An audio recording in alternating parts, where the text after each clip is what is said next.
now have a government that cannot manage even a simple crisis at home, while at the same time stumbling into continuing catalog of catastrophic events abroad.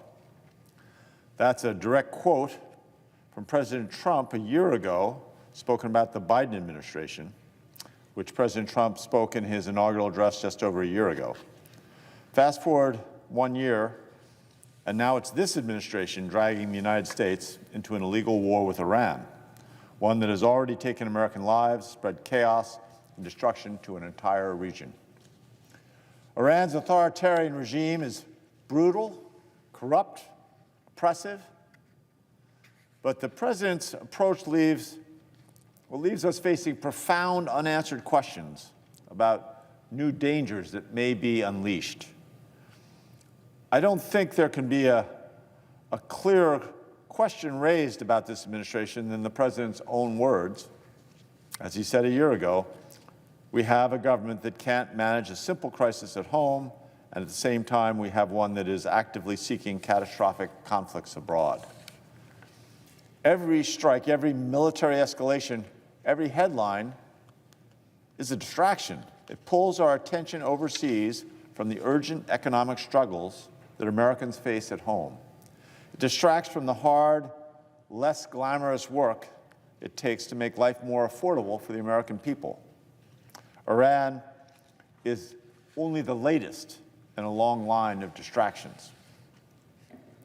Right now, the U.S. and Israel are hitting targets all across Iran.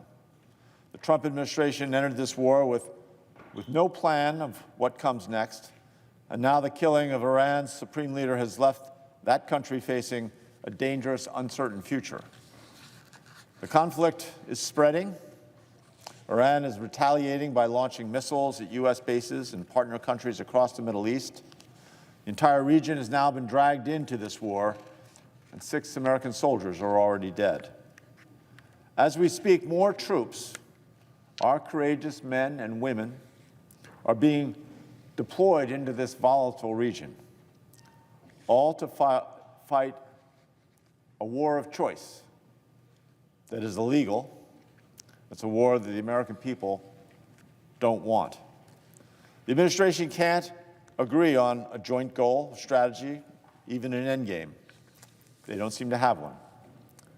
They didn't anticipate how to evacuate hundreds of thousands of Americans living in or visiting in the Middle East, who are now being told to flee a war zone, but can't because the airspace is closed. The United Kingdom has been evacuating its citizens throughout the region, but our government, which has been planning this attack for months, doesn't seem to have plans for Americans. These are worse than mistakes. They're failures that are already costing American lives and throwing the region into chaos. All the chaos serves a purpose. It distracts from the president's failures at home, the rising prices, the violence of ICE against American citizens, the unreleased Epstein files. And while this White House wages war abroad, working Americans are barely treading water at home. Over the last year, the president's disastrous and illegal tariffs have crushed small businesses in Colorado and across the country. They've raised costs for all Americans. Tariffs clearly are a tax on Americans. Just this week, gas prices reached an 8-month high in response to the war in Iran. Americans are already paying for this war at the gas pump. Rent and home prices continue to rise, pushing the average American's first home purchase to age 40, an all-time record. Tens of millions of Americans are paying double for their health care because the president and MAGA Republicans passed legislation that will lead 15 million people to lose their coverage altogether. In 85 of the country's largest metro areas, child care for 2 kids costs more than rent. On top of all that, U.S. job growth is at its weakest since COVID, and wages aren't keeping up with inflation. According to Moody's, the top 10% of U.S. households now account for nearly half of all spending. That means on paper the economy may look relatively good, but only for half of Americans, half of America, the Americans at the top. And while working families struggle to get by, the president has given an extra boost to the powerful and well-connected. The Trump family themselves have made $4 billion off the presidency, and his administration helped pass $4 trillion in tax cuts for the wealthiest Americans and the largest corporations. They forced taxpayers to give up health care in order to pay for this tax cut. Meanwhile, our communities feel out of control. We've witnessed ICE arrest children, separate families, kill Americans, all with zero accountability. We've seen the president and his Department of Justice delay and deny the release of the Epstein files, the full Epstein files. In the selective files we do have, the name Trump shows up more than 85,000 times. Americans want safety. They want justice. They want to be able to pay their bills. Instead, what they're getting is cover-ups and corruption and chaos. Here's the thing. Americans know that something is wrong.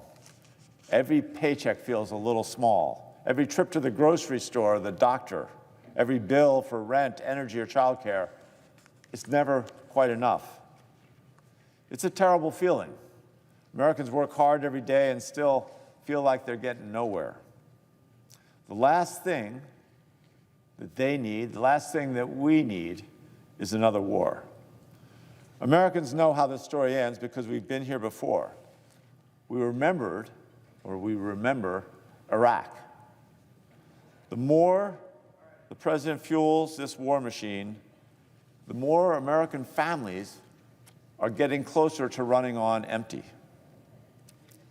It's time to cut short this illegal war and demand that the administration deliver for Americans and focus on our homes. For every family, for every soldier, for every paycheck, for every taxpayer dollars. A year ago, the president warned about a government stumbling into a continuing catalog of catastrophic events abroad, but that's what we've done.